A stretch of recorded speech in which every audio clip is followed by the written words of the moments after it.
What up, everybody? This is Yusef for Video Game Plot Summaries, and now we're on the second part of the Amazing Spider-Man, the movie, the game.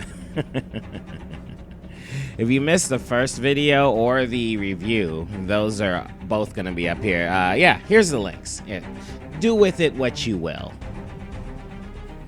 In the last episode, Peter gets Gwen to bring him into Oscorp to check out what's going on after the whole lizard tries to turn everybody in Manhattan into lizards fiasco. He finds that there are cross species still inside the Oscorp building. Dr. Alistair Smythe, who is the new head of operations at Oscorp, told Peter not to worry because they're going to dispose of the cross species anyway. He's really more into nanobots because nanobots are little teeny robots that he thinks are going to save the planet. However, before that happens, the cross species get really interested in Peter Parker, bust out of their containment units and start biting everybody and infecting them. This includes Gwen and Dr. Alistair Smythe. Spider-Man springs Dr. Connors from the mental institution so he can work on an antidote. At the same time, Alistair Smythe is working on a nanobot concoction that will kill the host, which means it's going to kill the person who's infected, which I don't understand why you can't just burn those people alive if that's the case. Don't need nanobots for that, bruh.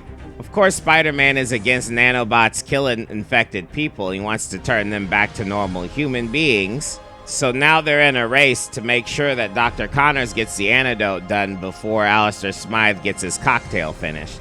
On top of that, Smythe has programmed his robots to go after cross-species within the city. However, they seem to be more interested in Spider-Man as a more pure cross-species. It seems like Smythe seems to care more about his robot saving the city than he cares about Spider-Man saving the city. Alright, let's go back to the story. So after nuking the DNA in the microwave, Connor says, "Bibbidi bobbidi boo, an antidote for you," and there you go. Well, it hasn't been tested, of course, but I ran a computer simulation. It should do the trick.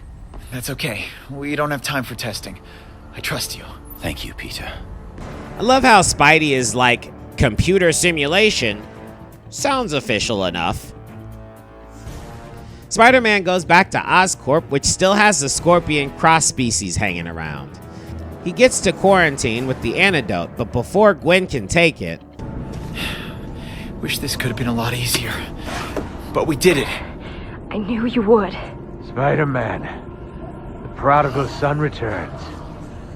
And what's this? A cure to the infection.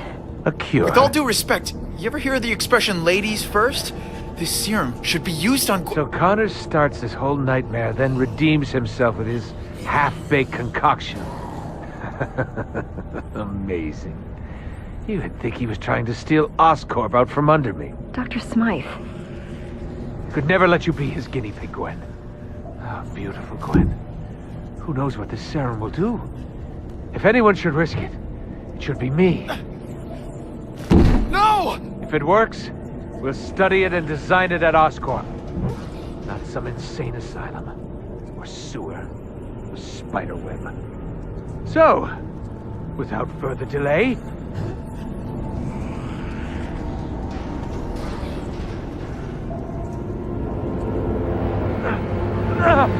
Dr. Smythe! What's happening? What did you do? What's happening? This is your cure? My legs!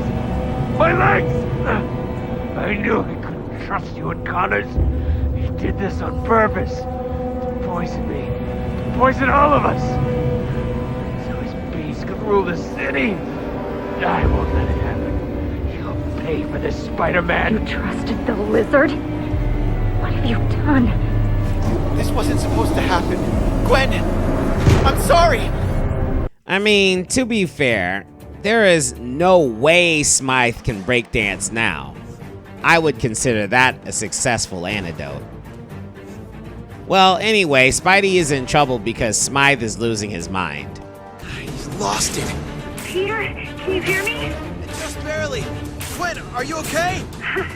I've had better days. Just glad you're still in one piece. Ah, look at the two lovers working as a team. Well, my toys to distract you. He will never learn how to do windmills, flares, or basic footwork. It's all over for him. He can't take it. Spider-Man makes his way to the exit, but he forgot about one thing. Scorpion. Two of these cross-species non-human types that are born in a petri dish are normal Spider-Man supervillains, you know, the Rhino and Scorpion. The Vermin guy, the big Rat King dude, he wasn't a Spidey supervillain.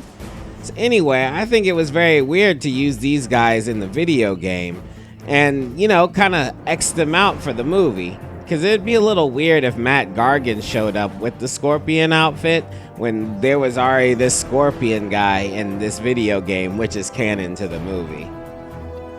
Anyway, Spider-Man cleans his clock.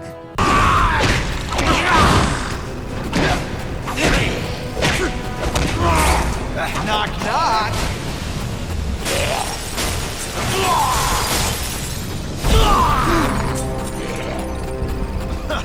I need a massage after all this. Now, after busting through 5 or 6 floors with the Scorpion and getting to the bottom floor, Spidey can go out of the exit he came in on.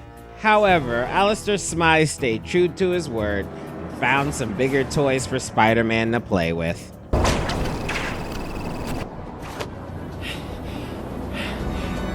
Connor's antidote was supposed to cripple them. Did he do it on purpose? I need to talk to him. Now! What the?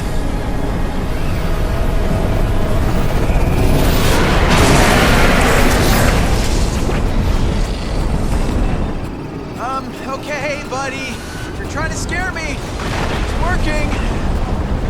So, Spider-Man busts a few little exhaust fans and really bothers this worm. Sorry I hit you, big guy. Come on out now. How do you like that?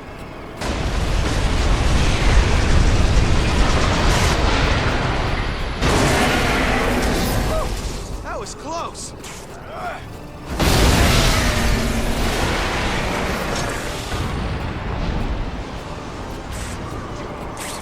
We've just arrived, but this battle is in full swing. Oh my god. We got hit by the robot. The helicopter's going down. Thanks for millions, Spider-Man. It seems that Spider-Man is riding this robot. Where are they headed?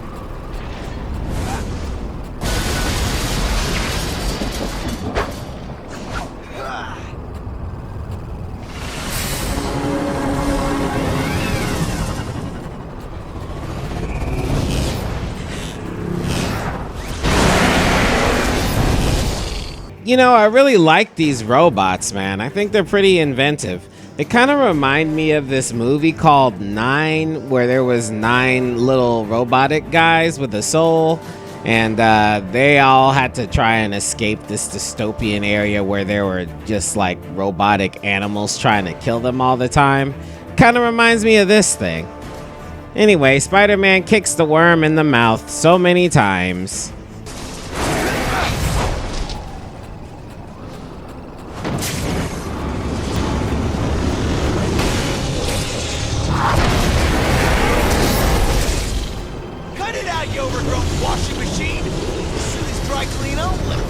Antenna's gonna break. It may be more than that thing can chew.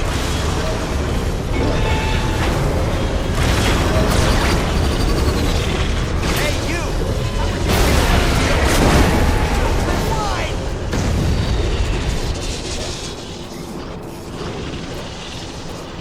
Spider-Man gets back to the apartment, exhausted as hell, looking for Connors, who isn't there. But then he comes through the door confessing that he needed to see his family. Connors assures Peter that he didn't mean to mess Smythe up, but hey, dodged a bullet, huh? And Connors tells Peter to take a nap and chill. While Peter is sleeping, Connors steals some of Peter's blood to make a new and improved antidote. But before he can get out the door, window, Gwen calls. How soon can you have it ready? It's ready.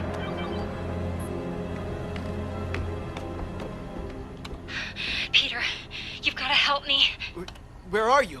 They brought us in the biolabs facility. Smythe's still trying to finish his work on his own serum. A serum with nanobots. They wanted us to be the first test subjects when it was done, and I ran. I got away, but I'm stuck here. I'm coming to get you. Connors has a new antidote. Is everybody together? The robots took them downstairs. Where's Smythe? I don't know. I can hear his robots. I think they're... Just stay put, okay? Hurry, Pete. I don't know how long I can stay out of sight. Wait a sec. Gwen! What's happening? Gwen! Talk to me! Are you alright? Peter! I'm losing the signal! It's... Gwen! Let me pause for a second. So there's supposed to be a pandemic going on, but we see the only people that are infected are in the sewers. Everyone outside in New York is just hanging out, even though they say it's a big deal. They keep giving you an infected count like it's a thing. And compared to another radical infection Spider-Man game, Web of Shadows, this scenario is pretty lacking. Here, it's pretty clear that Spidey don't give a flip about saving anyone but Gwen. I've got to get through this door and get this to Gwen.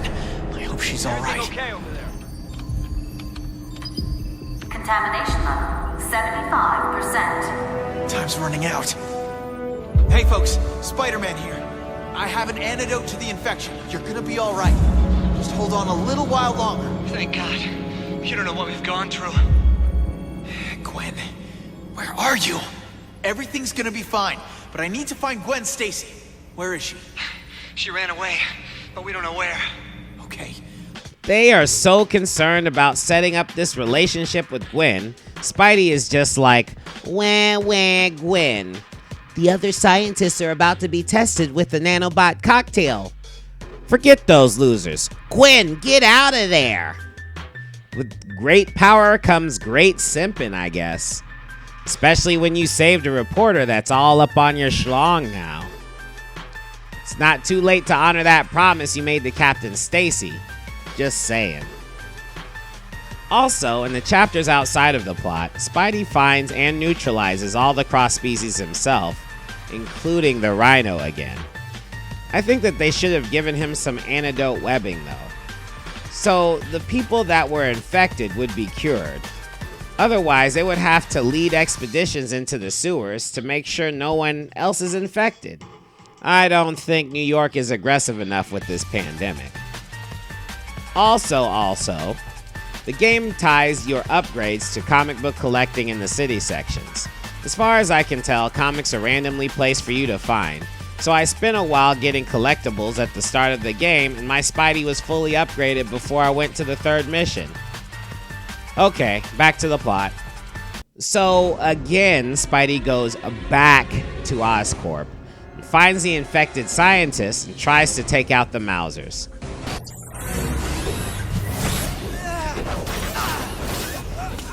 No! Just let me get through these guys first! Okay, let's get this over with. Hit me with your best shot! Can we pretend I didn't say that? What in the... Once it's safe, Spidey gives them the antidote. The first guy confirms immediately that it works. Let's hope so. It stings. I don't know how you did it, but it works. It's a big relief. So weird. The presence of that machine means that Gwen is somewhere controlling it, so Spidey goes to the big computer room and finds her there laying on the ground. Oh, you didn't know Gwen the intern knows how to hack computers and spider slayers? She's built herself quite a resume at Oscorp. Spidey gives her the antidote and starts whining like a bitch because he thinks she's dead. What a loser. He could have checked her pulse or something. You've got to hold on for me! Gwen! Gwen, you gotta fight for me! You gotta fight! Gwen! know that you were the one. When I first saw you in science class, I just wanted to be with you. Even when I promised I wouldn't, I just wanted to love you. I'm lost without you, Gwen. Peter, that is the cheesiest speech I've ever heard. I need to tell the police what's happened. I know people in the force that were close to my father. They'll listen. Just promise me, if you feel... Pete, I'm fine. Spidey goes back to Connors, and we're informed that the infected population is over 500,000, and Connors is trying to make way more antidote to help everyone. A little later, while Spidey is tooling around the city, Gwen calls him and informs him that Smythe is looking for Spider-Man and Peter Parker separately. Why? Because someone saw Connors go into Peter's apartment, which isn't Peter's apartment, remember? It's Stan Lee's apartment. Peter is staying there for Aunt May. So they should be looking for Stan if they used a basic address book. But nope, looking for Pete. The plot breaks here so Spidey can get the Black Cat. If you keep stalling, something bad might happen. I'm certified crazy, you know. I'm not stalling, I swear. Why can't you have a nice normal safe I can break into? I won't ask you again. The codes. How he's not aroused in his tights right here, I don't know. Where did you go? To get this kind of power? Oh, it's not the power you should be concerned about. It's the responsibility it gave me. You know, to beat the living crap out of criminals like you. Oh, I'll bet you say that to all the girls. Only the ones I really like. To see behind bars. A spider first, then a lizard. Maybe I could be part of your little animal kingdom. Tell me how. Nope. I'll find it without you, you know. So long, Spider. Not so fast, Felicia. When you get out of prison, you should think about changing careers. But, keep the costume. Spider-Man comes home to find out that while he was distracted, Connors was kidnapped. Oscorp Industries has released a statement distancing itself from Dr. Alistair Smythe, who was fired shortly after.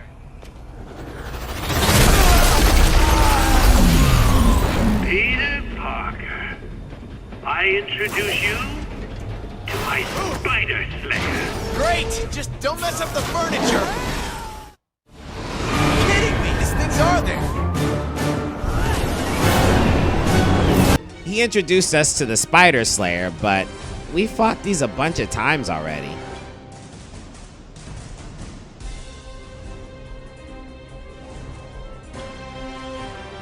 Unknown caller. Hello? It must be something to swing wildly around the concrete canyons of New York, feeling the wind at your back. Peter Parker. Smythe? How do you know that... That Peter Parker and Spider-Man is the same person? Please, doesn't it affect you, Parker? You sided yourself with Kurt Connors, the man responsible for these monsters rampaging through the city. Oscorp is responsible, Doc. When they evolved beyond your control, you blame the lizard instead of yourself. You can't face losing control, can you? I don't need Oscorp to stay in control. And I don't need Connors. You want him? I'll send you the coordinates. So Spidey goes to Oscorp's robotic facility where he eavesdrops on Smythe and Connors having a friendly conversation. The world doesn't need an antidote against evil, Connors. It needs a weapon. This nanobot serum is my greatest breakthrough. A new era of nanotechnology begins today. Serum did more than take your legs. You've lost your mind, Smythe. Why did you want to use a poison on innocent people? If you just let... Don't speak to me like I'm an idiot, Connors. I know your plan. By presenting a solution to the problem you created, you're welcome back to Oscorp like the prodigal son. No. My work will shape the future, not yours. We find out that the nanomachine Smythe injected himself with failed, and he has finished his new antidote and wants to test it. But he doesn't want to use Connors' antidote because Connors will get the credit and be running Oscorp soon. Not really, but, you know. hope he doesn't. It's too bad he isn't here to share this moment with us. This moment? Our trial run. It was your failure to test your sample that led to such unfortunate events. I will not make the same mistake. Funny. I feel them sometimes. As if they still work. But they don't. You've lost it. You belong in a nut house, Alistair! I'm sure you can recommend a few. Spidey heads to the spot where Connors is trapped and busts him out again. Then they make way towards the exit to find out that this is one of those times it is convenient for the plot that Spider-Man's Peter Tingle doesn't work. I can't leave you behind! Smythe is doing this because of me! So, here we all are. What a meeting of the mind. Cross species detected. Go! Get to your old lab! Bad memories or not, you have to go!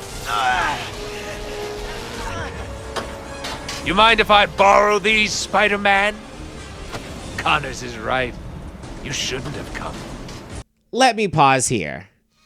In comic books, the superhero's identity is one of the most important things for the plot.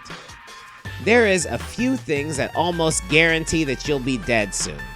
Being the protagonist's father figure, like Spider-Man's Uncle Ben.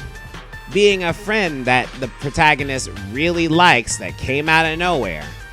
Like that time Aunt May got a boyfriend named Nathan Lubinsky.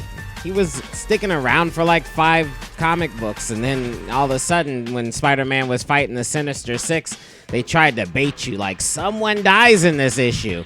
We all knew it was Nathan. He was kind of an ass. Aunt May loved him a lot though, so Spider-Man had to tolerate him. Or being someone that finds out the protag's secret identity but isn't that important to the protagonist's universe. Like almost all the villains in Sam Raimi's Spider-Man. They were like father figures and villains at the same time, so you get a 2-for-1. If a person is both, it's almost certain they will die. We have to keep the status quo at all costs, remember? That's why I stopped reading comics, because every big event carries no weight once these tropes are introduced. The cover says somebody died and they're important, they will come back almost immediately. Do I enjoy some stories? Yes, I'm enjoying this one. Did Peter Parker whining like a bitch when he thought Gwen was dead cause my eyes to roll so hard I got a small headache? Yes, absolutely. Alright, with that I'll go ahead and stop the video. Yeah, next week we'll go ahead and finish everything up. I wanted to finish it up this week, but I mean, some of these cutscenes aren't actually half bad. I mean, people are trying to act and everything. They had some pretty decent voice actors up in here. Some that I know I can pinpoint if I really thought hard about it, especially Alistair Smythe's voice. The voice actors for the main characters that were in the previous movie don't sound anything like those guys. They're trying their hardest though. I mean, well, Gwen Stacy probably sounds like, no, she doesn't. She doesn't sound anything like Gwen Stacy from the movie. Oh well. Anyway, you guys have fun, and I'll see you next week with the finale. Hopefully I'll get something else done too. Talk to you guys then. You saved me like Neo saved Agent Smith. Peace.